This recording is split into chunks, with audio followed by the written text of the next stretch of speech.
Before coming to Columbia, I was working as a freelance journalist in Australia. I had worked full-time before that, but I was freelancing for about 4 or 5 years. And while I was working for some really good outlets that I appreciated, I really wanted to kind of expand, my worldview and also just kind of work for some big names. And many of them are in the US and New York. Since graduating from Columbia's MA program, where I specialize in arts and culture, I have produced and written for places including This American Life, Matter, The Atlantic, Salon, and Vocative. Just being here at Columbia in the middle of New York City, you're exposed to all of these really tremendous professional contacts that you really wouldn't have access to anywhere else.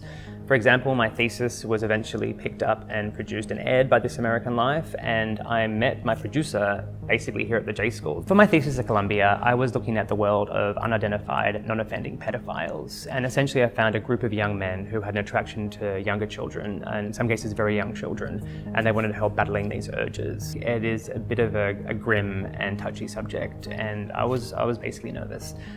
But the moment it came out, the feedback was instantaneous, and a lot of it came from just the general public, young minor-attracted people themselves. But the feedback that was most important to me was hearing from survivors of child sexual abuse. And they basically wrote to me and, on the whole, thanked me for writing a piece and producing a radio piece that dealt with the topic in a unique way and one that was kind of rooted in prevention and a solution. When the pieces came out, they did fairly well and they got a lot of great recognition, which I was very, very happy about. The print piece for Matter was nominated for a National Magazine Award, which is pretty exciting for my first major story out of the gate here in the US.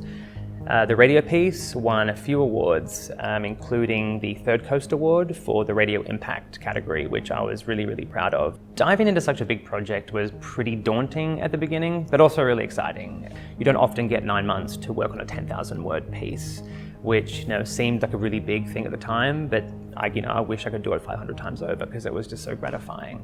It's very rare to have the chance to write something of that length, to have the time to do it well, the time to write it well, and having basically a host of editors at your disposal, both your thesis advisor, plus also the support of the faculty at Columbia. I've been writing stories for about 8 or 9 years, and the thesis at Columbia has really become the cornerstone of my portfolio. And not only has it shown me that I'm capable of writing something of this length with such nuance, it's also, more importantly, shown editors out there that I'm capable of doing something like this, and it's really helped me in terms of job prospects and the kind of work I've done since I finished Columbia. The MA program at Columbia is for people like myself. I came to the program when I was 31. I already had about 6 or 7 years experience under my belt, but I was kind of getting off course a little bit, and while I was doing well, I knew I could do better. And I think that's what the MA program really excels at, taking people who have a hard work ethic, have a certain level of expertise, but if they really want to drive down and kind of expand on their abilities and their skills and just take things in a different direction and hopefully in a better direction.